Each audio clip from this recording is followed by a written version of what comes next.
In a world ruled by deception, one man vows to uncover the truth, no matter the cost. You think you can hide from me? For Detective Marlowe, the hunt is personal. This city has no room for secrets. Why are you doing this? Because I know the truth, but as the walls close in, the hunter becomes the hunted. How far will I go to destroy myself? This January, truth has a price. The precinct was a hive of activity, its usual hum of phones, ringing and papers shuffling, drowned out by the occasional barked orders of detectives. Marlowe sat at his desk, his head buried in his notes, oblivious to the bustle around him. His once polished desk was now an unkempt mess, stacks of files and scribbled papers threatening to topple over. His eyes were bloodshot, his tie loosened, and his shirt wrinkled, a stark contrast to the sharp, disciplined detective he had once been. His partner, Detective Leah Carter, stood a few feet away, watching him with a mixture of concern and frustration. Marlowe's obsession had become the elephant in the room. His colleagues whispered about his erratic behavior, the way he'd started skipping briefings and neglecting his assigned cases. Leah had tried to defend him at first, attributing his conduct to stress. But now, even she was running out of excuses. "Marlowe," she said sharply, slamming a file onto his desk. He flinched, looking up with a scowl. "What?" he snapped, his voice hoarse from lack of sleep. "The McAllister case," she said, pointing to the untouched file. "It's been sitting here for a week. The captain's breathing down our necks. What the hell is going on with you?" Marlowe's jaw tightened. "I'm working on something more important," he muttered, turning back to his notes. Leah's patience snapped. "More important? Are you serious? This, whatever this is, it's consuming you. You're neglecting your duties, your team. You're acting like a damn vigilante." He stood abruptly, the chair scraping against the floor.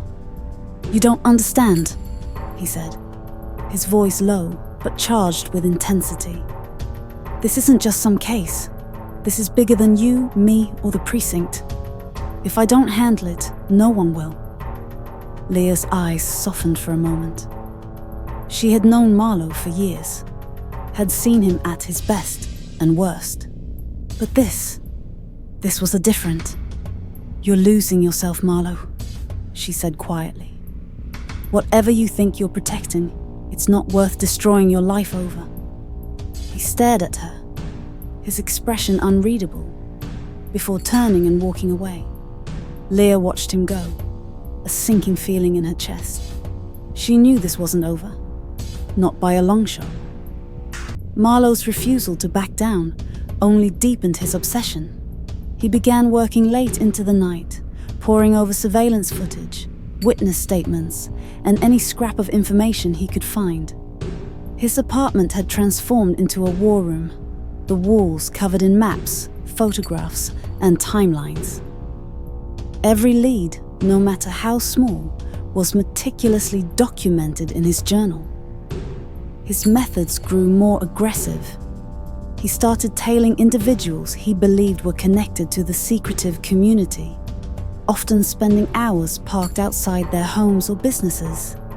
He questioned acquaintances, digging into their personal lives with a relentlessness that bordered on harassment. Each dead end only fueled his determination, pushing him further into the abyss. One evening, Marlowe followed a lead to a dimly lit bar on the outskirts of the town. He sat in the corner, nursing a drink he had no intention of finishing, his eyes scanning the room. The patrons seemed ordinary enough, laughing, chatting, going about their lives.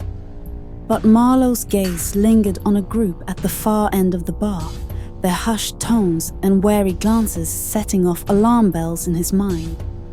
He watched them closely, noting every gesture, every word he could catch.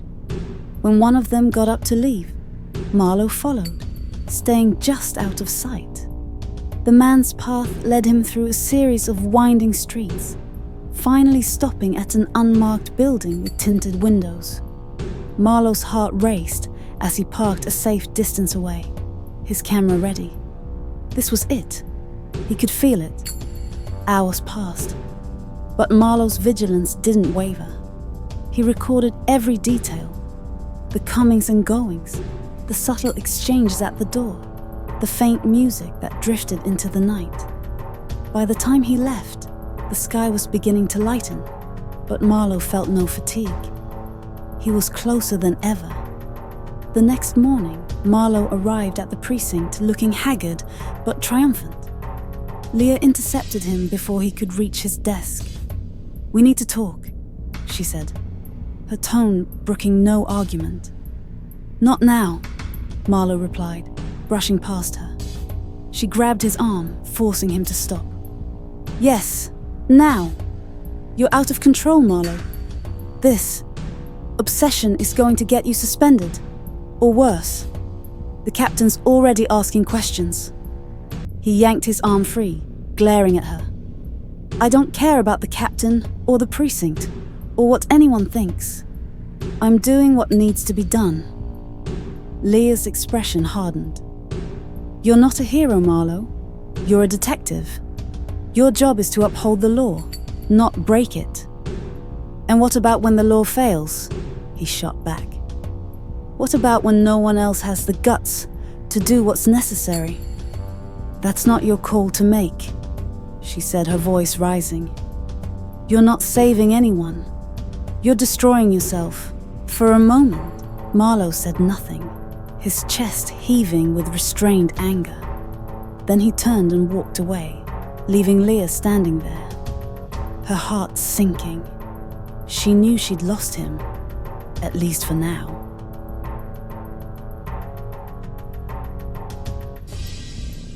As Marlowe's obsession consumed him, the cracks in his life began to widen. His colleagues avoided him, whispers of his erratic behavior growing louder. Leah's warnings echoed in his mind, but he shoved them aside, focusing solely on the mission. Late one night, Marlowe sat in his apartment, his journal open before him. He traced the connections he had drawn, his pen hovering over a name circled in red. This was his next target, the next piece of the puzzle. He leaned back in his chair, exhaustion tugging at him, but his resolve unwavering.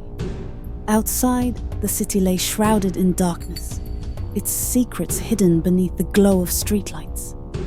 Shadows danced along the deserted alleyways, their movements fleeting and ghost-like. Marlowe sat in his car, his eyes scanning the silent streets, every flicker of movement igniting a surge of anticipation in his chest. He clenched the steering wheel, the leather worn smooth from restless fingers. The weight of his journal sat heavy on the passenger seat, its pages bursting with fragmented clues and obsessive notes. The faint hum of the city reached his ears, a distant siren, the muted thrum of tires on asphalt. But it all felt like background noise to the turmoil in his mind. The city's secrets weren't just hidden.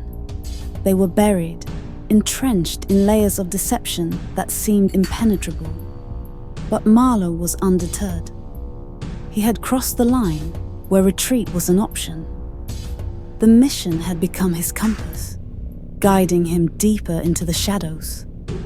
A flicker of doubt surfaced, unwelcome and persistent. What if he was wrong?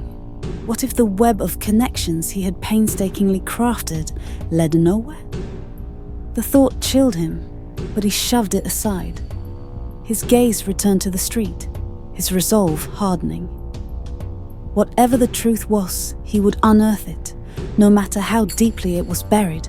The cost was irrelevant now. He was already too far gone.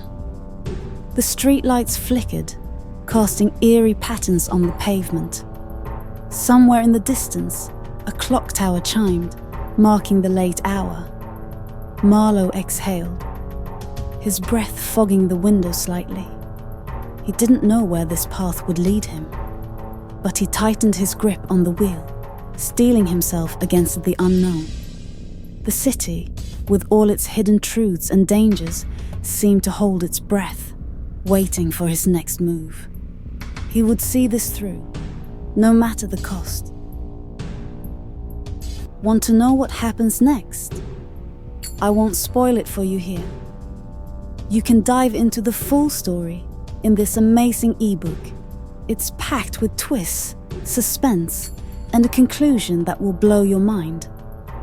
The full story is waiting for you. Just click the link pinned in the comments section and grab your copy. You'll be glad you did. So, what are you waiting for? Unlock the full adventure now, and let me know what you think of the ending. It's unforgettable, and that's where this episode ends. But trust me, the story is just getting started. In the next part, things take an unexpected turn, and secrets you never saw coming will be revealed. You don't want to miss it. Make sure to subscribe to my channel and hit the notification bell, so you're the first to catch the next episode. And if you're as hooked as I am, let me know your thoughts in the comments below. Got any theories or guesses about what might happen next? Share them, I'd love to hear them. Thanks for watching, and I'll see you in the next episode of The Gay Hunter. Until then, stay curious and stay tuned.